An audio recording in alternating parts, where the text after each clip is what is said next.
Hello everyone. In this video, we will be dealing with section 11 and 12 of Hindu Marriage Act 1955. The concept of marriage is to form a relationship between the husband and wife. Marriage is a religious tie which cannot be broken. According to section 5 of Hindu Marriage Act 1955, it was accepted that a Hindu marriage was a religious ceremony and also a sanskara, that is, performed as a purification rite. It was established that every and any Hindu could marry. Before moving towards section 11 and 12, I would like to grab your attention towards the basic concept, that is the types of marriage.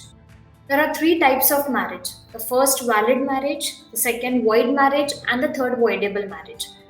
Under section 5 of Hindu Marriage Act 1955, we have seen the conditions for valid marriage. A marriage can be said valid if it fulfills the following conditions. None of these parties have spouses living at the time of marriage. During the time of marriage, neither party should be: first, incapable of giving valid consent due to unsoundness of mind; second is suffering from mental disorder to an extent to be unfit for marriage and procreation of children; third, subjected to repeated attacks of insanity. Age: bridegroom must be 21 years or above, and the bride must be 18 years or above. The parties are not in degree of a prohibited relationship. Parties are not sapindas, that is blood relation to each other. Now we'll see section 11, that is void marriage. In simple terms, void marriage means no marriage in eyes of court of law. The marriage is considered to be void if it doesn't fulfill the following conditions of section 5 of Hindu Marriage Act 1955. So, the condition first of section 5, that is first, bigamy. If any of the parties have another spouse living at the time of marriage, it shall be considered a null and void. Second is prohibited degree. As we have seen what is prohibited degree in our last video, so if the parties are within a prohibited relationship, unless the custom it allows it. This is about the prohibited degree. The third is about the sapindas. A marriage between the parties who are sapindas, or in other words, we can say a marriage between the parties who are of his or her relations of the same family. These are the conditions. If not fulfilled by the parties, then the marriage will be declared as void.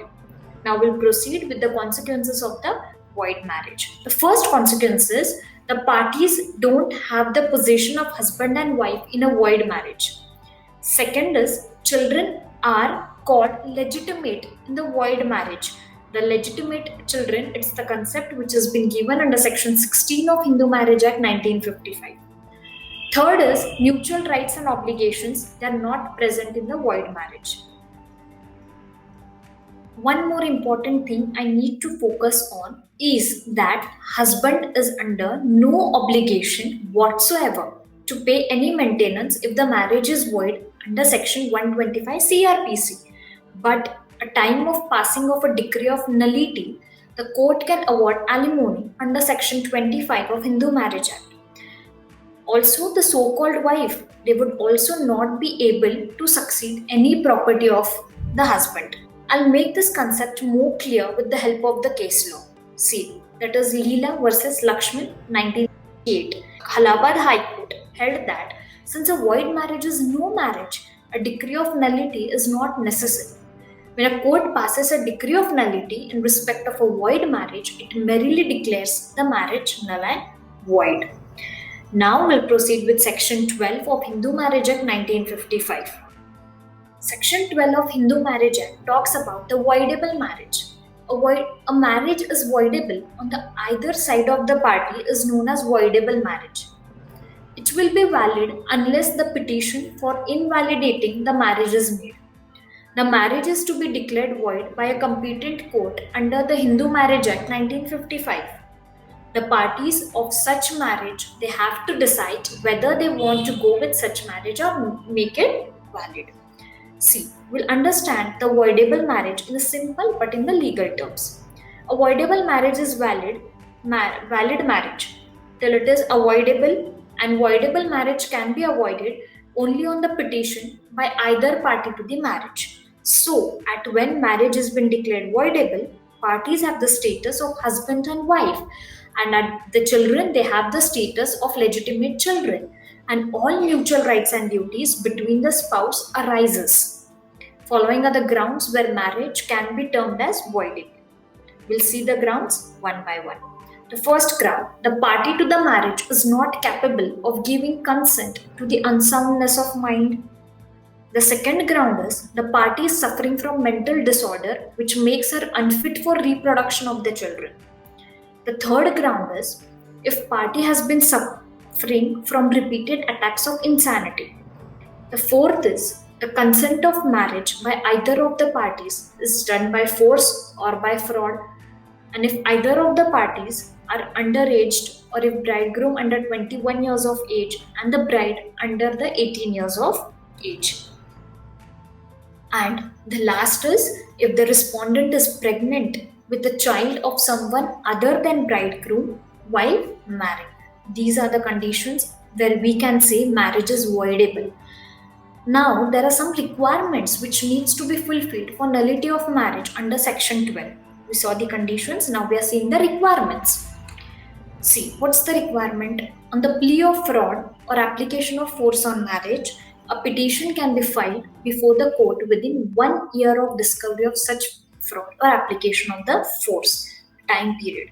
Second, the allegation based upon which the petition is filed was beyond the knowledge of petitioner at the time of solemnization of marriage.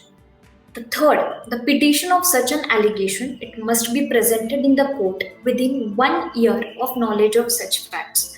And fourth is, no sexual relationship is established after knowing about the facts. To be more clear and to avoid the confusion between these two concepts, we'll see the difference between the both. By seeing this difference, you will clearly both the concepts. So, listen to me carefully. The first is the void marriage. What is given under void marriage? A wife does not have right to claim maintenance in the void marriage. And in voidable marriage, a wife has right to claim the maintenance in the voidable marriage. Void marriage. Second difference. In a void marriage, the parties do not have the status of husband and wife.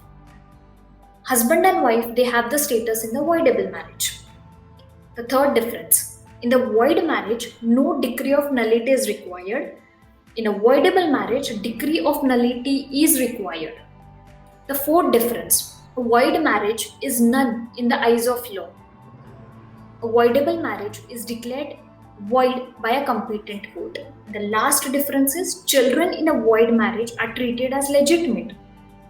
Children in voidable marriage are treated as illegitimate, but this distinction is deleted by Supreme Court and they cannot be termed as illegitimate. See, now we'll see section 16. In the above we had a reference, now we'll be seeing section 16, which is really how it is related to section 11 and 12.